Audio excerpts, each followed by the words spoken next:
La Oui. progression telle qu'elle est, nous est les chiffres qui sont donnés sont assez inquiétants. En même temps, cette idée que, regardons aussi par rapport à ce qui a été fait en Chine, si on prend les choses très très vite et on enraye cette propagation très très vite, et puis vous voyez, il y a les résultats que vous avez annoncés tout à C'est-à-dire l'heure. qu'en Chine, oui, ça Voilà, commence à exactement. régresser, la propagation du virus Tout à fait. régresse. Tout à fait. Donc c'est le choix de l'Italie, hein, Bah, le choix de de l'Italie, frapper fort. oui, ils ont regardé ce qui s'est Je passé en rappelle des Chine. Oui, chiffres, 9 172 oui, cas et oui, 463 décès, hein, oui, en Italie. oui.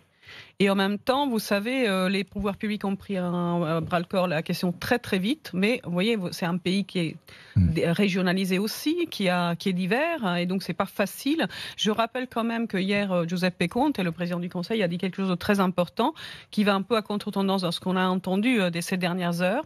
Il faut protéger la population la plus fragile. C'est notre devoir de protéger tous les Italiens, et c'est pour cela que l'on fait ces mesures. Cet effort de solidarité est entendu en Italie, Ludmilla? Je pense, oui. Oui, vraiment. Il y a de la peur, c'est évident. Oui. Il y a les révoltes dans les prisons, on a vu tout ça. Oui, on a vu tout ça. Hein, parce que les gens ont peur.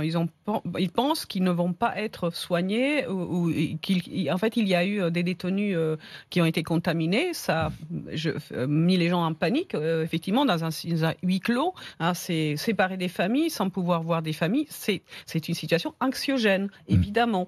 Mais tout est mis en place, tout ce qui est possible. Il y a des difficultés aussi qui sont liées au système sanitaire. Alors, le système de santé en Italie n'est pas le même qu'en France, en Allemagne ou ailleurs. Il est très régionalisé, hein, oui, je crois. il y a Moins centralisé que chez nous, par exemple. Disons, il y a ça, et puis il y a aussi des différences entre Nord-Sud par rapport, effectivement, à la richesse ou pas des régions. Oui. Et ça, malheureusement, cette fracture territoriale existe dans tous les domaines. Pourquoi il y a tant de morts en Italie et pourquoi il y a moins de morts, même si en France ça monte, mais moins de morts en France, en Allemagne ou ailleurs en Europe, ou en Espagne, par exemple. Il faut aussi faire la part des choses. J'entends, par exemple, les experts en santé en Italie. Oui. Il faut faire la part des choses parce que, effectivement, les premiers morts ont été des personnes qui étaient déjà en situation de souffrance, qui étaient déjà très malades. Voilà, qui avaient déjà, voilà. Donc il faut quand même. Ce n'est pas à nous, pour l'instant, de savoir exactement quelle est la vraie cause des décès, quelle est la cause unique, est-ce qu'il y en a plusieurs, vous voyez, c'est tout ça aussi qu'il faut, sans céder à la panique, se protéger, comme l'a dit Giuseppe Conte, absolument. Ces mesures sont faites pour protéger l'ensemble de la population et notamment les plus fragiles.